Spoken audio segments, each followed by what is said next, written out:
The story of Pygmalion. Many centuries ago, there was a man called Pygmalion who lived in Cyprus. He was the best sculptor of his time, and his statues almost lived and breathed because they were so perfectly made.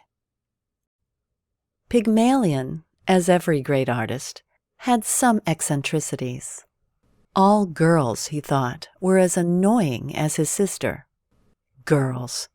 Who needs them, he thought. Life, he considered, should be dedicated to art, not women. If he was going to put anybody or anything on a pedestal, it would be a statue.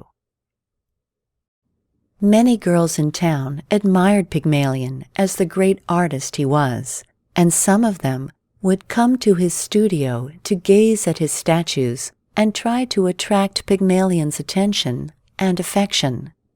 But Pygmalion was only interested in his art.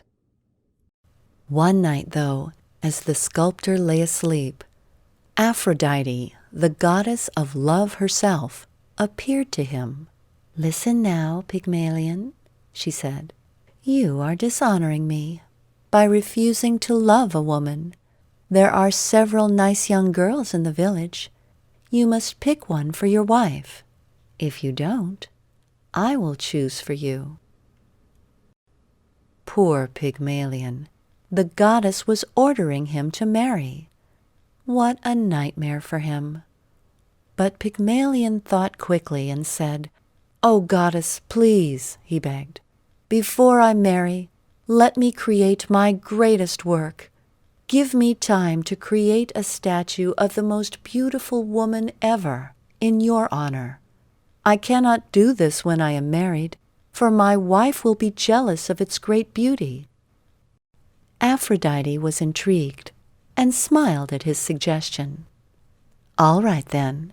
I shall give you a stay of execution. You may have time to make that statue before you marry. I look forward to seeing it," she said. In the morning, Pygmalion went down to the port and spoke to a merchant. He ordered the finest ivory from Africa. He knew that it would take several months to arrive.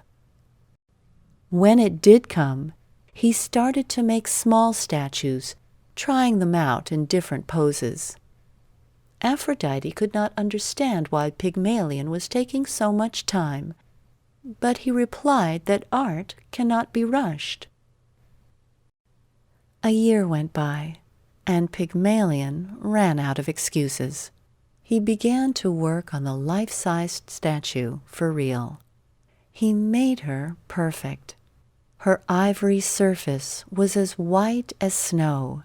She had more beauty than any real girl could have. And yet she was so real, she seemed at first glance to be living. He painted her eyes blue, and you could see daylight in them. You could fancy that the breeze was playing in her wavy hair. Her lips were just slightly parted. She seemed just about to move, only she stayed quite still. The sculptor was impressed with his own creation. He held her hand. Was she really ivory and not flesh and blood? She was so real. She couldn't be ivory for sure. But he knew that she was. After all, he had made her. He kissed her, and it seemed that she returned his kiss. He spoke to her, and it was as if he could hear her beautiful, wise, and witty thoughts. He told her many times how lovely she was. When he went out for walks, she was always on his mind, and he searched for presents for her. Smooth pebbles, winding shells, wildflowers. Pygmalion would make jewelry for her out of silver and amber. He slipped a ring on her finger. He draped her in lovely dresses. He even brought her a little pet bird for company while he was away. At night, he lay her down on the bed with a soft pillow for her head. When he spoke to her, he gave her a name, Galatea.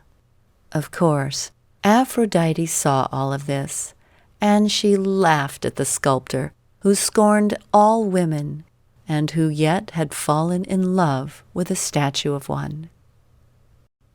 So when he approached her temple on the hill, Aphrodite came to Pygmalion and asked him, "Pygmalion, have you chosen the girl with whom you want to marry?" "O mighty Aphrodite," Pygmalion replied, "I have. She is my sculpture. Please bring her to life, for I can love no other." Aphrodite saw that the heart of Pygmalion had changed. She knew that he had done her great honor by falling in love, so she made the flame on the altar leap and dance for joy. Pygmalion understood that she had granted his greatest wish, and he rushed home. He found the statue standing quite still, as she always did. There were tears of disappointment in his eyes. He held her darling hand and stroked her slender arm. Gradually, he felt her skin soften as wax softens in the sunshine. She began to turn from snow white to slightly pink. There was warmth in her body. Gradually, she leaned her head back, and her hair fell down loosely over her shoulders. Her eyes moved. Her mouth opened. Galatea, the statue of Pygmalion, was alive. Pygmalion married Galatea. He soon discovered that she was not actually perfect. No living person is. Only a statue or a figment of the imagination can be perfect. But she was lovely, and that was more than enough for Pygmalion, and they lived very happily together. The end.